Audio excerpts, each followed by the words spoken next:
Hi, and welcome back to Reflect Forward. I'm your host, Kerry Siggins, and I'm so glad you're here today. Today, my guest is Jessica Crow. She is a fellow Coloradoan.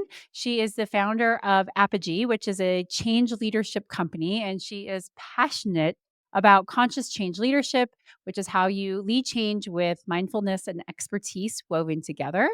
And I absolutely love this conversation. I met through a mutual friend, and she is just such a great teacher of change management and how to really help people get through change and how to address burnout, whether you're a leader or whether you're helping your team get through the difficulty of change and the burnout that it can create. I know you're going to enjoy this interview, so hang tight and I'll be right back with Jessica.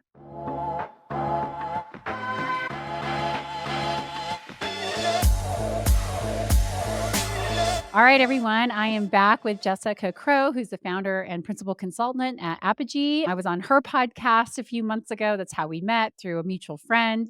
And I'm so excited to have you on the show today, Jessica. Thank you for Thank joining you me. so much. I'm so excited to be here. It was a blast having you on my show, and to be able to come and speak with your audience is really special. So thanks for having me on. Absolutely. So, why don't you tell us a little bit about what Apogee does? And we're going to talk about change management today because I know it's something that you are so Very passionate much. Yeah. about. So, give us a little bit about who you are and what you do. Certainly. So Apogee, we do change management, training, coaching, and consulting. And I started the firm back in 2019. I'd spent probably 15, 16 years working on the industry side. One of the organizations I was at prior to starting Apogee, I got to spend a lot of time in different roles in the organization. And in every role, I was responsible for leading change. I was contributing to change and transformation. And I got a lot of experience in different stakeholder roles. So I was a sponsor, I was an impacted stakeholder, I was a change manager, I was someone coming up with innovative ideas and implementing them at scale, impacting thousands, hundreds of thousands of employees. And because of that experience, I learned a lot about what it means to be a change leader, not only knowing the evidence based methodologies for leading change, but really what it takes to be someone who inspires and leads with influence. And I saw change happening and being implemented well and the impact it had on people. And I saw change not being implemented well and the impact it had on people. So when I was ready to make a move, I decided to take everything that I had learned with me at the organization and create a training program, a coaching program where I could give back to clients and people who wanted to learn about change management and just how to be more effective, whether they were in the role of change management leader or in any role, because it's a skill set, it's a knowledge base that I feel really strongly that everybody who is in a leadership role or has some sort of hand on implementing change in an organization, they should understand. They should understand what it is not, and how to leverage that knowledge when you're moving through the process of change, whether it's a small change or a big change at work. You can do so in a way that is truly effective, impactful. And I like to think of it as having the least amount of harm on the people that you work with. I love that. So tell us, what is change management and what isn't it? Because I know that, working with organizations that that so many of them misunderstand what it is and get it wrong. So let's talk about a little bit what it is and what it Yeah. isn't. Change management is an evidence based practice. There's a lot of research that has gone into behavioral science, understanding human behavior, and the different methodologies and processes that you can follow. So it's kind of like marketing or finance. There's a lot of science and research behind it. What it is a mechanism for leaders like you and me to leverage the frameworks, concepts, and thinking. When we're moving forward with change in the workplace, we can draw on those frameworks. We can leverage that toolkit to have engagement, communication, training, and all the things that are a part of the practice. So it's really a way of getting from point A to point B. That's your current state to future state. It includes how to think about like what you need to understand about the change, how it impacts your stakeholders, what they need, not only from an information perspective, but the psychological needs that they have as well. And it's a process that you can follow. Now, what it is not is just communications. I think a lot of leaders think that by sharing information that they've done their job in terms of change management, it's also not going to solve some of the systemic problems that I see in organizations where there's a lack of team cohesion or there's a really poor performing product or team capability, it's not going to fix those things. I've worked with clients where they were responsible for implementing a change, but they couldn't get their act together in terms of the design and the structure of the change itself. And it's not going to fix, it can inform how to think about designing the change. It can inform a lot of the strategy, but it's not going to be something that creates the change itself. You have to have something that is changing in order for change management to be effective. A lot of leaders, unfortunately, think of change management as a band aid when things aren't going well. Oh, we just need more change management. No, what you really need is to think critically about what it is you're going to be changing and what Right. what your employees are going to have to do differently. And if you don't have an answer for that, it's probably not the right time to move forward with that change. Yep. Just speaking from experience and having done change management right and Hmm. poorly at various aspects of my leadership career, I think that one of the reasons why it's so hard to do right is that as a leader, you are in the Right. change. You are part of designing the change and implementing the change, and that can feel overwhelming. And then you're like, oh, I have all this change management activity that I have to do too, which is a very different approach, very different feeling. There's so much more emotion Yeah. involved that I think that it can be overwhelming for leaders to have to not only strategize and implement the change and lead through the change, but then also have to do change management. I know that that's how I felt too. So, how do you reconcile that? How can you help leaders make it where it doesn't feel like it's this big, overwhelming change management process so that they try to do it right and follow a good process and not push it to the wayside because they're so consumed by the actual work of the Yeah, change? that's such a great call out. And, when I worked with clients, I think it's important to ask for help. And so change is a team sport, and thinking that you are solely responsible for the success of a change, for the outcomes, is a way of thinking that we have to sort of disintegrate because it's an all hands on deck. And so you want to start to, through that process of designing the change, is pull in people that are going to be impacted by the change and create a group, a cohort of people who can help you when the time comes to actually implement the change. It'll feel more manageable for that reason.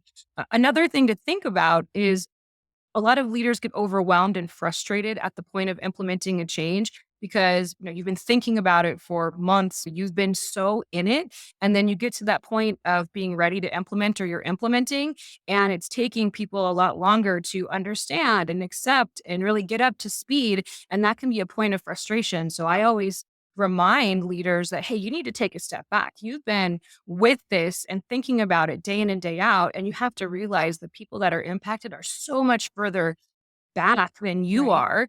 And just give yourself some grace and have some compassion. Now, I know you have to balance business demands with bringing stakeholders along, but there has to be some sort of understanding and empathy for that journey that those impacted stakeholders still need to go on. But if you've brought in your early adopters, a cohort of potentially impacted stakeholders, they can help you have those conversations. And what is really effective is when I hear from a peer or I hear from someone that is in a role I admire or they have a lot of positive influence in the organization. When I see that they're bought in, that they're right alongside the rest of the leadership team, it's going to help reduce my fears around, okay, what does Mhm. this mean for me? Why are we even doing this? Because I align with that individual or we're doing sort of the same work and I see them talking about it and behaving in a way that's aligned with that change. It'll give me more comfort in at least trying on the idea, and it's getting through that perception of I'm concerned about what's going to be happening to, okay, I'm curious about what's going to be happening because that individual, they're further down the path than me. And what can I learn from them?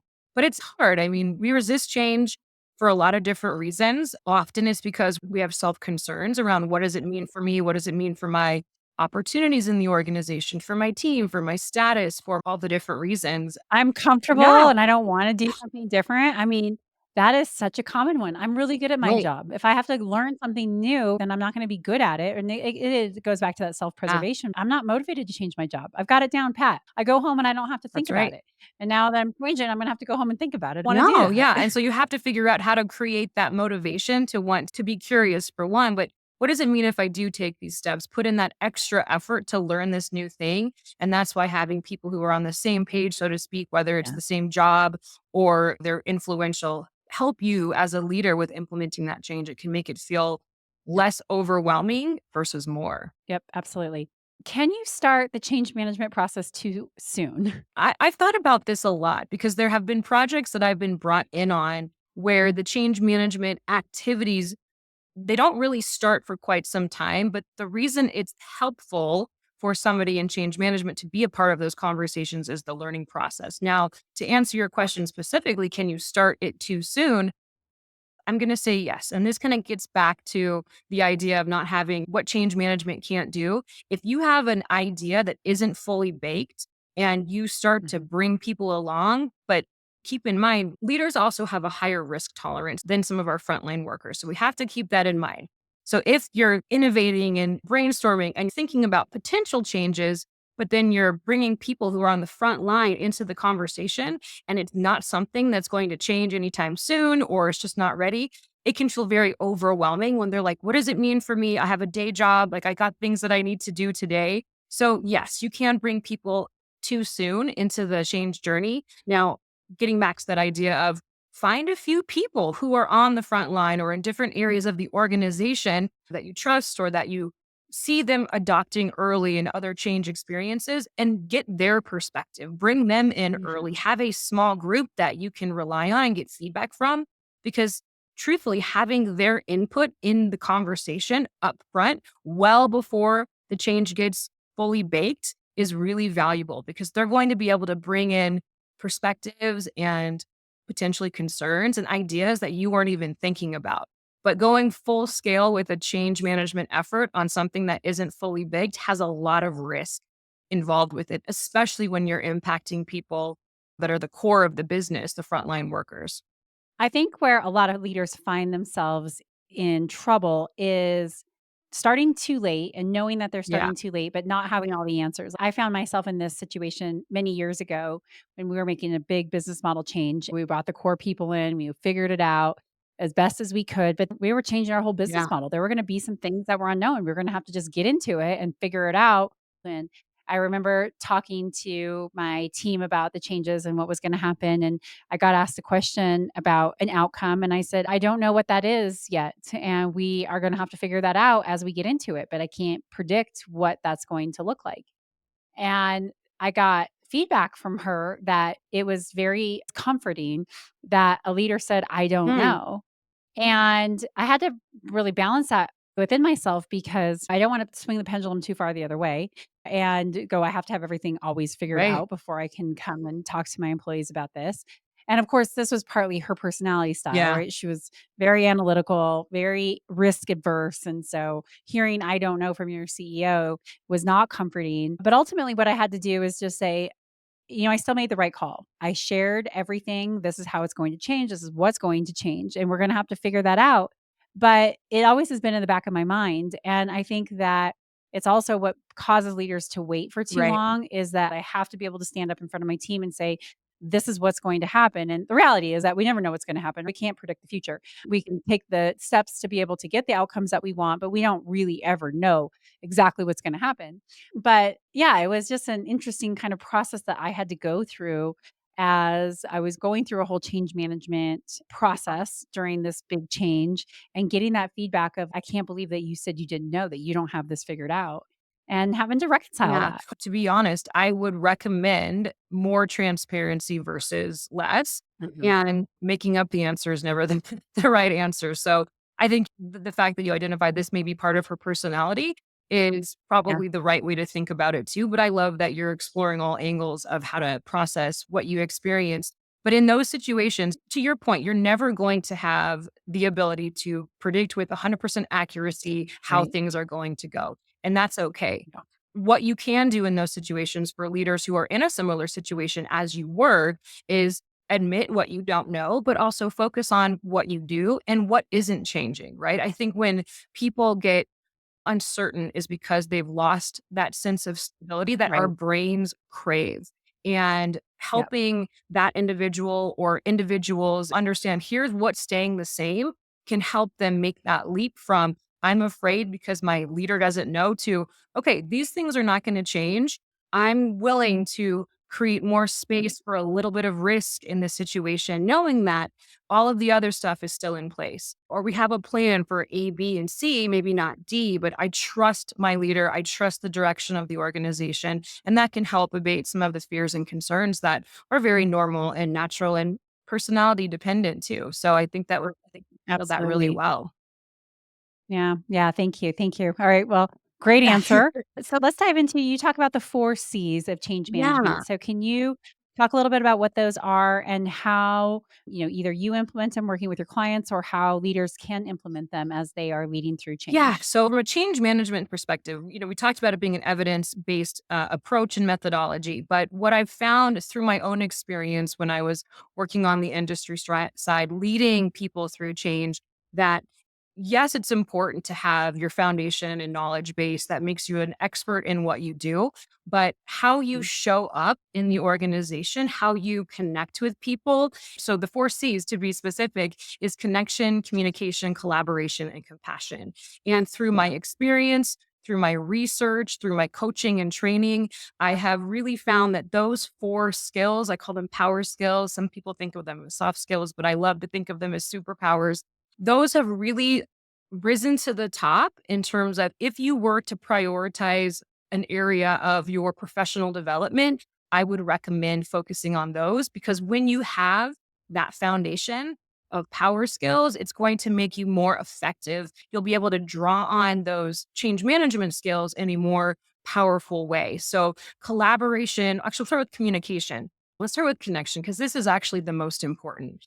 Connection is about building relationships. You talked about trust earlier. Having a trusting relationship with your team is so important. And there's a lot more hybrid working and remote working today, and building those types of relationships can be more challenging and it's important to make space for that, whether it's over a call like Zoom or in the workplace. When I was early on in my career, and I didn't know this, one of my bosses, I'd gotten onto a call and I just got right down to business and was trying to get work done, trying to be mindful of the amount of time I was taking from one of the senior leaders to get her perspective. And after the call, my boss was like, hey, you got to build space to have a little bit of a relationship. Like, ask how her weekend was, learn more about her because when she knows you and you know her, she's going to give you the benefit of the doubt.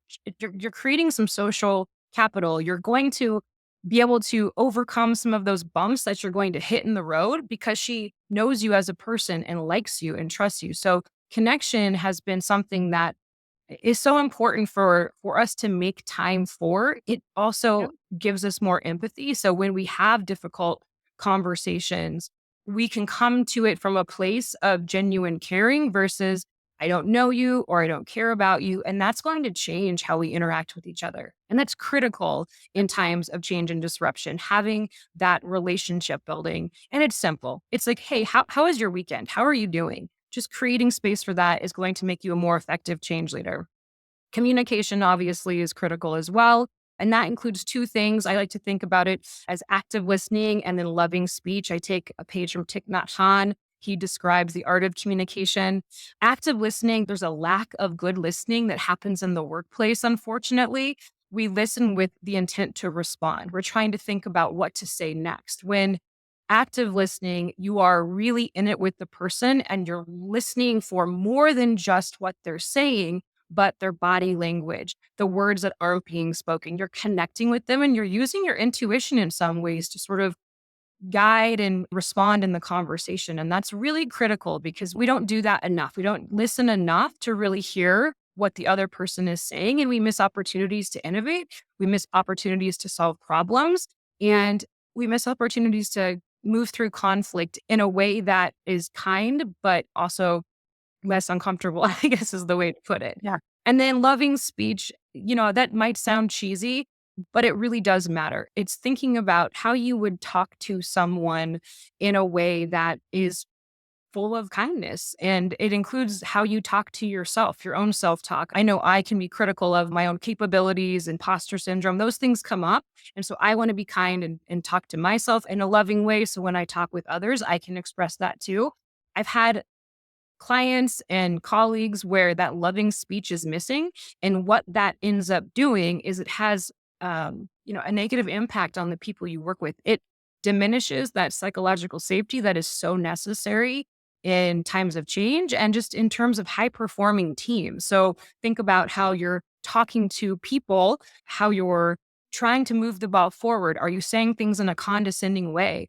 Is the tone of your voice stern and angry sounding? Or are you keeping it cool? And it's really important to have that awareness of how you're coming across because of the impact it can have on the people you're trying to influence and get their buy in for your idea. Collaboration, that's sort of a no brainer, right? We all have to be able to work together. But in the workplace, there's a lot of self preservation, there's a lot of motivation to protect our teams, protect ourselves. And so it's really about taking responsibility for our leadership and for the organization in a different way. You talk about it in your book, the own it mindset, right? How do we work together? That's so important to think about and to behave in a way that is for the collective versus ourselves. But I think we lose sight of that sometimes. And I see that a lot in organizations. So, as a leader, how am I collaborating with others? Am I holding on to information because, knowledge is power, or am I sharing it? Am I making decisions that are best for the organization or best for me and my team and our preservation? So, those are really important things to think about.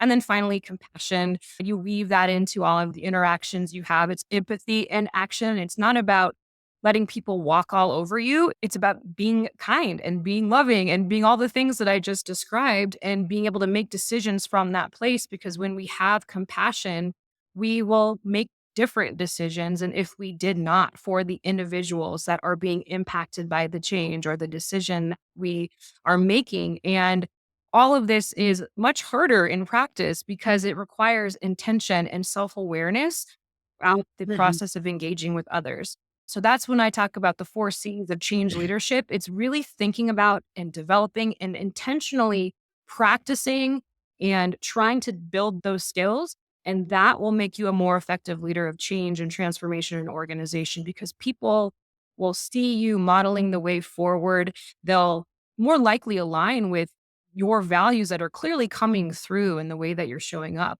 I'm sure you've had examples of people that you've worked with where they embody those traits and skills, but maybe they don't. It can have a real impact on how we experience each other and want to work with each other. And it all matters when it comes down to making change happen in the workplace. I think it really comes down to what you started with connection, because everything is built on relationships in Yeah. this world.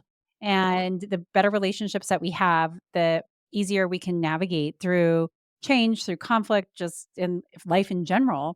And when you put that relationship first, I care enough about you to have this conversation in a loving way, in a way that is collaborative, in a way that helps you Hmm. understand, in a way that is compassionate, where you build those connections. And that's really the foundation of everything. Whether it's giving feedback, whether it's leading change management, addressing a performance issue, whatever it is, if you lead with that, like, this relationship is really important to me, it sets the tone for how you have that I totally agree. conversation.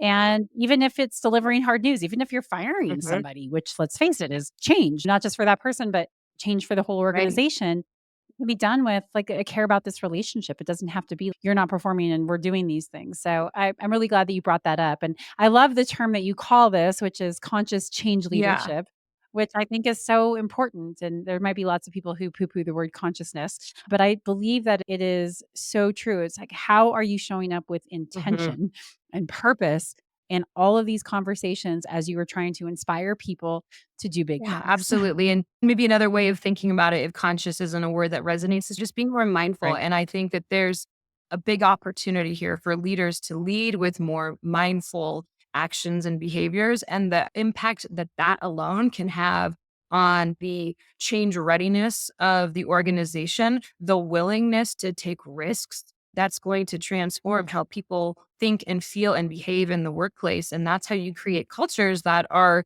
aligned and primed for change and innovation versus siloed and fear-based and punitive, which, even thinking about technology change and the introduction and evolution of AI in the workplace, our human people skills, our soft skills are going to become so important because we're Yes. going to have to connect with each other and communicate and collaborate and do it all with compassion because technology is going to be making things faster and easier for us. And So we have to figure out how to navigate these things in a way that Yeah. maybe we haven't really had to in the past.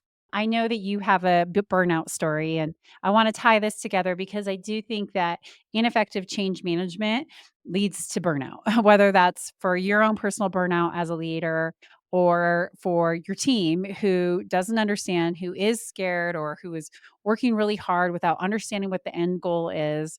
So, do you mind sharing a little bit about hitting rock bottom with burnout and how you tie that together to effective change management? So burnout in 2019, the World Health Organization recognized it as a syndrome due to work related stress. And what I've sort of come to realize over the years, it's much more than that. So, burnout for me, what that experience was, I didn't really know, to be honest, what I was feeling, but I had recently been promoted into the role that I thought I wanted. And it had required a lot of hours, a lot of shifts and pivots, and figuring out how to navigate all of the change that was happening at work. But also, there was a lot of life happening for me as well. I was trying to build a family. I had gone through multiple failed pregnancies. I was just dealing with all of that as well. So it was a combination of having change and disruption in every area of my life. And after I got promoted, I sort of looked around and I'm like, I have to keep doing this. Like, there's no stopping, there's no end point. I don't know how to pump the brakes and tell my boss that I need like something else. Something isn't working here. And I remember there was one night, and this was sort of the turning point for me when I decided that I needed to do something different. It was the summertime. I was laying on my back porch on the couch, looking up at the stars, like the vastness of the universe, and just feeling this overwhelming sense of hopelessness. And Oh, I was like, I cannot believe I'm in this space where I've worked so hard to get to this point, and I feel so hopeless right now and just overwhelmed by what I have to do next. And I don't even know what that is. And the next day, I talked to my husband and was explaining the dark feelings that I was having. And he was like, well, what do we need to do? What do we need to do differently? I wish I could say that I had this aha moment, but it took almost a year for me to find the courage actually to figure out my next steps. And it took a lot of soul searching, but there was definitely a low point for a long time because I couldn't figure out how to have a conversation with my workplace where it was just ongoing and relentless. I couldn't get off the hamster wheel. And I wish I had been able to do that. So part of my passion for what I'm doing at Apogee is I want to create more conversation and awareness of how change impacts us in the workplace, but how we bring all of the change and disruption with us, whether or not we're showing it in the workplace. And we have to be able to create space and have compassion for our fellow colleagues who are going through that difficult moment, which is why I teach on leadership development, the 4 C's.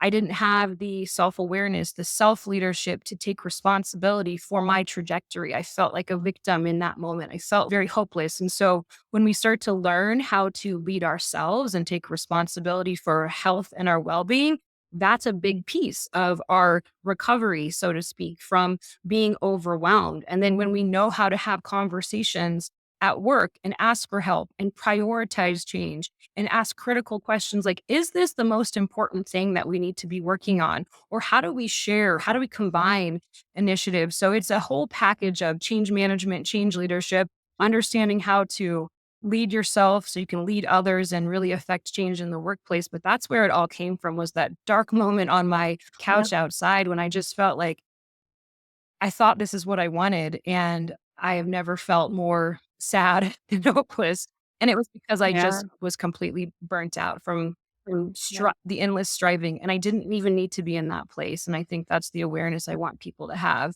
and that small changes can really have a big impact on our perspective, and so that's where the coaching piece that I provide comes into play, or even just having someone that you can talk to and share what you're going through. For better or worse, the pandemic actually helped us create space for having those conversations and more Yeah. self awareness of how we need to have both. We need to have our own well being in order for us to be effective leaders. And really, I see employee well being as a key driver of company performance. So it all fits together. And that's how I packaged it up with Apogee. But it's an important conversation. that I care a lot about. So yeah, asking that Yeah. question. Thanks for sharing. I think it'll resonate with a lot of people. And congratulations for having the courage to make the change in your life, even if it took a year and you're on this different path and teaching people from what you've learned over the years. So, anyway, thanks. I really appreciate you having the vulnerability to Yeah, share. thank you. Thank you so much. I'm so glad that I got to come on your show today and really appreciate your time and the conversation. Real quick before we go, how can people find I'm on you? LinkedIn, Jessica Crow. I think I might have been one of the earlier adopters of LinkedIn because it's just my name, Jessica Crow, no other letters. And then www.apogee.biz, B-I-Z. So that's a great place to find me as well and all of the resources that we offer. Wonderful. I will include all that in the show notes. Well, Jessica, thank you so much for joining me today. This has been a fabulous conversation and one that is so incredibly important, the Thank work you you so do. much. All right, hang tight. I'll be right back.